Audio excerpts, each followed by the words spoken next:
नमस्कार मित्रों, मैं डॉक्टर सुमन कमल मिश्र अपने YouTube चैनल इम्तिहान नोट्स पर आप लोगों का हार्दिक स्वागत एवं अभिनंदन करती हूँ।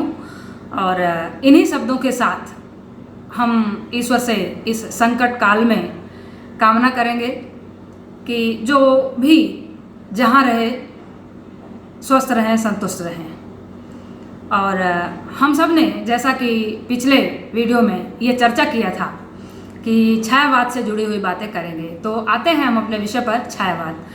छायावाद शब्द जो है ये आधुनिक काल का तीसरा खंड है। पहले हम लोगों ने भारतेंदु युग पढ़ा, फिर द्विवेदी युग पढ़ा, फिर छायावाद युग आया। छायावाद का सबसे पहला जो प्रश्न बनता है, इसका समय काल क्या रहा। तो छायावाद का जो समय काल है वो 1918 से लेकर के 1936 तक माना गया है। ये 1918 से 1936 तक का जो समय है वो आपके दिमाग में कैसे सेट हो जाए कि याद रहे आपको कि कब से कब तक का जो अवसर है वो छायावाद के समय में समय को बताता है। तो 18 का टेबल रख लो, दिमाग में रख लो। 18 दूना 36, मतलब 1918 से लेकर के 1936 तक के अवधि को छायावाद के नाम से जाना गया। दूसरी बात, छायावाद का जो दूसरा मुख्य बात आती है वो है छायावाद के 4 स्तंभ। अब छायावाद के 4 स्तंभ में कौन कौन से हैं वो नाम हम बताते हैं। और आप थोड़ा ध्यान दीजिएगा यहाँ पर, ये क्योंकि ये 4 नाम ऐसे हैं जो छायावाद के 4 स्तंभ के रूप में बताए गए हैं। ये हमेशा हर परीक्षा में पूछे जाते हैं, चाहे इंटरव्यू की परीक्षा हो, चाहे लिखित परीक्षा हो। परीक्षाओं में छायावाद शब्द आया तो ये चारों नाम अधिकतर आते हैं। तो छायावाद के जो 4 स्तंभ हैं उनके नाम हैं प्रसाद, पंत, निराला, महादेवी, वर्मा। ये 4 नाम हैं जो छायावाद के स्तंभ से जाने जाते हैं। अब इन चारों नामों को हम एक ऐसे वर्ड में बता रहे हैं, एक ऐसे शब्द में बता रहे हैं जिनके नाम का कोई एक अक्षर इसमें सन्निहित है, और उससे आपको ये चारों नाम ध्यान में बैठ जाएंगे। जैसे जनपद, जनपद वो शब्द है जिसमें ये चारों नाम आ जाएंगे। जैसे जयशंकर प्रसाद, न से निराला जी, प से पंत और द से महादेवी वर्मा। तो इस तरह से आप चारों नाम को जनपद शब्द याद रखते हो तो चारों नाम आपको अपने आप याद हो जाएगा। चलिए, अब दूसरी बात आती है छायावाद में जब अवसर आया रचनाओं का, तो वहाँ पर जयशंकर प्रसाद से पहले निराला जी की जूही की कली एक ऐसी सिद्धहस्त रचना है जो निराला के व्यक्तित्व को बहुत कुछ उजागर कर देती है। दूसरी बात आती है पंत के संदर्भ में, उनकी जो पल्लव रचना है, ये दोनों रचनाएं, पंत की पल्लव और निराला जी की जूही की कली, ये दोनों रचनाएं उस समय प्रकाशित हो चुकी थीं। उसके बाद जब जयशंकर प्रसाद की कामायनी आई तो सभी रचनाएं साइड में हो गई, क्योंकि कामायनी अपने आप में वो रहस्य लेके आई जो और ग्रंथों में नहीं था। और यह जयशंकर प्रसाद की जो कामायनी है ये 15 सर्गों में है, और यह 15 सर्ग जो हैं वो हर एक सर्ग अपने आप में अनूठा है, अद्वितीय है। और इस कामायनी के अंतर्गत जयशंकर प्रसाद ने, मैं ये कहूँगी कि जो उन्होंने बताने का प्रयास किया है वो सच में जीवन दर्शन है, जिसके अंतर्गत संस्कृति, काव्य और दर्शन, इन तीनों का समाहार है, इन तीनों का समन्वय है। और कोई भी साहित्यकार अगर साहित्य का अध्येता सच में है तो कामायनी पढ़ने के बाद बरबस यह कह उठेगा कि रचनाएं तो कामायनी जैसी होनी चाहिए, जो साहित्यकार को उस धरातल तक ले जाके पहुंचा देती है कि जो ये कहने पर मजबूर हो जाता है, विवश हो जाता है कि जीवन सच में एक दर्शन है, और इसके अंतर्गत जीवन जीने की वो कला निहित है जो एक आदर्श जीवन की परिभाषा को साकार करता है। कामायनी का जो रचना स्रोत है वो शतपथ ब्राह्मण ग्रंथ है।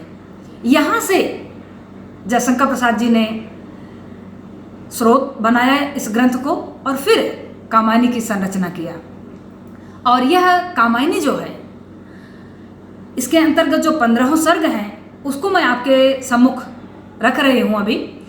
और आप थोड़ा सा ध्यान दीजिएगा उस पर। ये सर्ग कुछ इस तरह से हैं कि आपको ऐसे जैसे मैं बोल दूंगी और आपको याद हो जाए, ये थोड़ा सा मुश्किल है। मैं बोल रही हूँ और नोट्स में डिस्क्रिप्शन के लिंक में बहुत ही व्यवस्थित रख भी रही हूँ, और उसको आप पढ़ेंगे तो आपको याद हो जाएगा। और आपको याद करना ही पड़ेगा, क्योंकि हर एक परीक्षा में ये प्रतियोगी परीक्षा हो चाहे BA और MA की परीक्षा हो, उसमें ये पूछा ही जाता है, तो आपको वो याद करना चाहिए। तो मैं बोल रही हूँ, थोड़ा सा आप ध्यान दीजिए। चिंता आशा श्रद्धा काम वासना लज्जा स्वप्न संघर्ष निर्वेद दर्शन रहस्य आनंद। ठीक है, तो ये 15 सर्ग हैं। अब यहाँ पर जो पहला सर्ग है वो चिंता है। चिंता शब्द अपने आप में एकदम आप समझ सकते हो मैं क्या कहना चाह रही हूँ। अभाव की चपल बालिका, अभाव की चपल बालिका का तात्पर्य है अभाव। अभाव मतलब चीज़ों का ना होना। जब होता है तभी चिंता का जन्म होता है। ठीक, और यह चिंता का जो जन्म है वो पूरे जीवन को संघर्षमय बना देता है, और इसी का समाहार कामायनी में दिया गया है। उन 15 सर्गों में जब आप देखेंगे तब आपको लगेगा कि वाकई जीवन का ये एक एक सीढ़ी रखी गई है यहाँ पर। और यहाँ पर चिंता आशा, जब आशा उम्मीद, फिर चिंता आशा श्रद्धा, फिर उस पर विश्वास। ऐसे ये बहुत ही विशाल ग्रंथ है। इसके लिए मैं हर एक सर्ग पर एक अलग अलग वीडियो बनाऊंगी, और हर एक सर्ग को पढ़ा करके तभी मैं संतुष्ट होंगी जब आपको संतुष्ट मैं करके खुद तभी हो पाऊंगी, जब मुझे लगेगा कि हाँ अब ये व्यवस्थित मैं पढ़ा पाई हूँ। क्योंकि ये हर एक प्रतियोगी परीक्षा में सिलेबस के तौर पर किसी में चिंता सर्ग रखा गया है, तो किसी में श्रद्धा सर्ग रखा गया है, तो किसी में ईड़ा सर्ग रखा गया है, तो किसी में आनंद सर्ग है। किसी न किसी परीक्षा में कोई न कोई सर्ग इसका रखा ही गया है। तो मैं ये कहूँगी कि मैं इसको विस्तृत पढ़ाऊँगी, लेकिन आज मैं आप लोगों का अधिक समय न लेते हुए ज़्यादा से ज़्यादा बातों को कम से कम समय में बता सकूँ, बस आज का प्रयास मेरा यही है। तो ये 15 सर्ग हैं। अब पहला सर्ग आप देख रहे हैं चिंता है, अंतिम सर्ग जो है वो आपका आनंद है। तो शुरुआत में आदमी जब चिंता युक्त होकर के संघर्ष करता है तो अंत में जाकर के वो संतुष्ट होकर आनंदित हो जाता है। तो इसके साथ ही साथ जो कामायनी की शुरुआत है वो बहुत ही अच्छी पंक्ति से किया है। देख शिला की शीतल छाँव, एक पुरुष भीगे नैनों से देख रहा है प्रलय प्रवाह।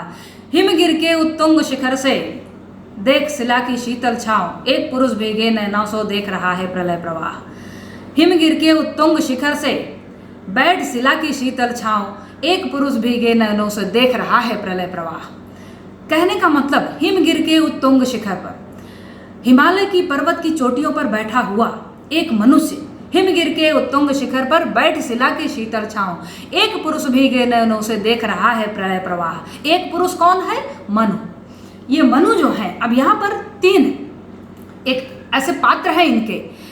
मनु जो हैं वो यहाँ पर प्रतीकात्मक नाम है, और जो मैं आप लोगों को स्पष्ट करना चाहूँगी, मनु जो हैं वो मन के प्रतीक हैं, और श्रद्धा जो है वो हृदय की प्रतीक है, ईड़ा जो है वो बुद्धि की प्रतीक है, और कुमार सामान्य मानव का प्रतीक है। तो ये इसके प्रमुख पात्र हैं, और इन पात्रों ने इसके अंतर्गत जो भूमिका निभाई है वही जीवन में संलग्न होने वाली बात कही गई है।